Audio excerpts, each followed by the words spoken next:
The Queen of Versailles, let's talk about it.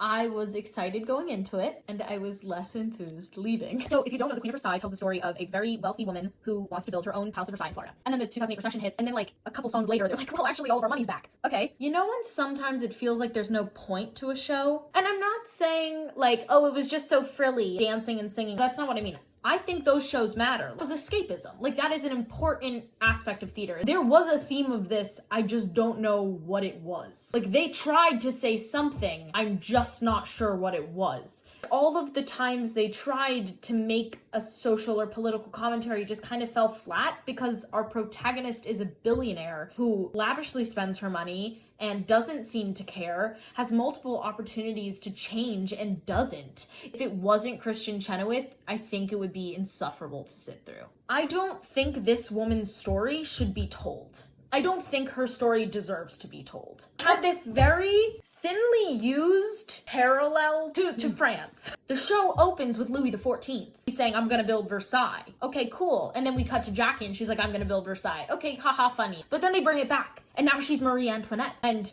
then all of the aristocracy is getting killed. And then what happens to Jackie? Nothing. And it's like, ooh, we're gonna have this great parallel. The parallel doesn't exist. Okay, the music. There were motifs, but sometimes the lyrics were not good. It felt like it was rushed or something. Like it didn't feel like it was fully ready. You have to root for the protagonist of the story, even if they're not a likable person. They have to have an arc. Why are we telling a story of someone who never learns and just keeps getting away with things? The dog was really cute. So sometimes we would go from like really haha funny to like boom, dramatic, like whiplash, no time, no subtlety, just like boom. Dramatic. That was a tonal issue that the show had in general. Also, there are multiple times in the show where she's like, I've learned my lesson. I'm gonna change. And then she doesn't. Usually, when there are those types of characters, they get their like comeuppance at the end, where it's like, haha, well, you didn't learn your lesson, and boom, like something bad happens.